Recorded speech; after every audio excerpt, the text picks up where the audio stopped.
pamphlets. Track. Yes. It don't mean you got to take a tract to some dude's house and bang on the door and read it like this. You share your story. Turn to John chapter 9, and I'll show you how this works.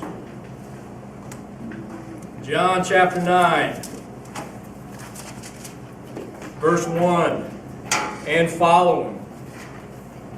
As he went along, he saw a man blind from birth.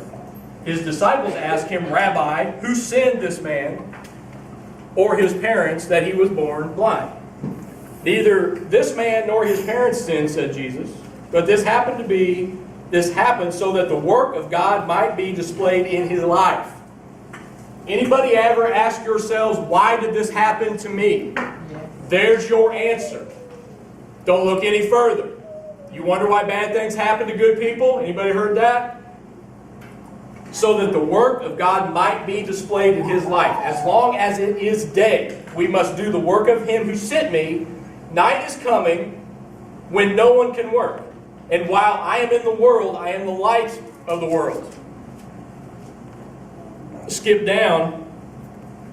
And basically here's what he does. Jesus spits in dirt, which is kind of gross, but he does what he did.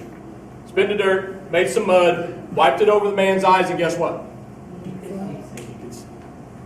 He can see. Now, do you think old boy said, man, that was a great miracle that you did in my life, and I'm not going to tell anybody about it? No.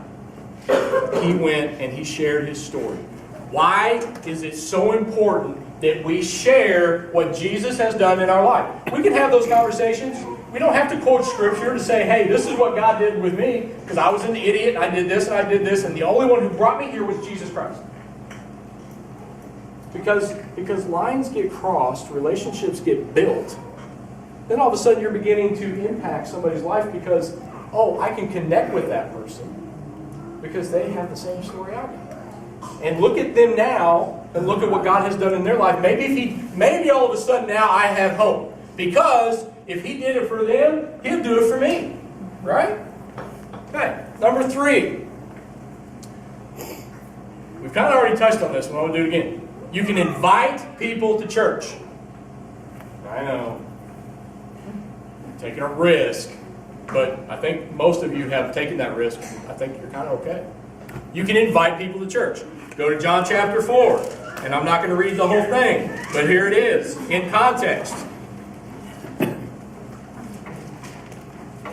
This is the Samaritan woman at the well. Jesus comes up to her, and he knows everything about her already. He knows that she's been with and has and is going to. And you guys can fill the blanks in. Jesus declared, believe me, woman, a time is coming when you will worship the Father, neither on this mountain nor in Jerusalem. You Samaritans worship what you do not know. We worship what we do know, for salvation is from the Jews. Yet a time is coming and now has come when the true worshipers will worship the Father in spirit and truth, for they are the kind of worshipers the Father seeks. She, at that point, realized that he was legit. He was the Father. He was the Messiah. And you know the very first thing she said? She said, you got to come and see. You just got to come and see. Because I can't explain it to you any other way. So she told the people around you, just come and see. Just come and see. So she was being invitation. Last one, number 4. Live a life that other people will want. Do you really want to be that Christian that's a Sunday-only Christian? No.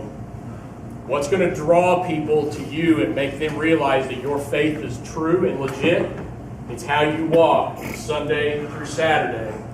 The words that you use, the behaviors that you use, the habits that you have inside your home, outside your home, with your boys, with your girls, at the club, wherever.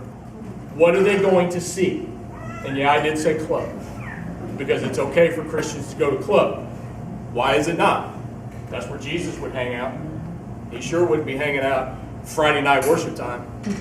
He'd be going down Friday night go to work time. Right? And that you can read Acts 16, 22 through 33. And basically what that story was Paul and Silas were in prison because they were doing the work of God. They had been beaten. They had been flogged. They got thrown in prison. And you know what these crazy two dudes were doing in prison? Right. They were praying and worshiping God. Now, I get my butt kicked, and I'm probably going to say the last thing I'm going to do is worship God. I'm the guy who's going to say, why God, why God, why God, you let my butt get kicked. And then here's what happened. Big earthquake comes, doors fly open, everybody panics and freaks out. Paul and Silas chill. And then the guard says, I want what you have. Because he was getting ready to take that sword real good. Because of his guilt. And guess what they did? They shared their faith. They shared their faith. And they made an impact in his life. And then they gained either a further understanding of who God was and how he could work in the most gravest of situations. And they went outward to the soldier. And not only was he impacted, but his family was. So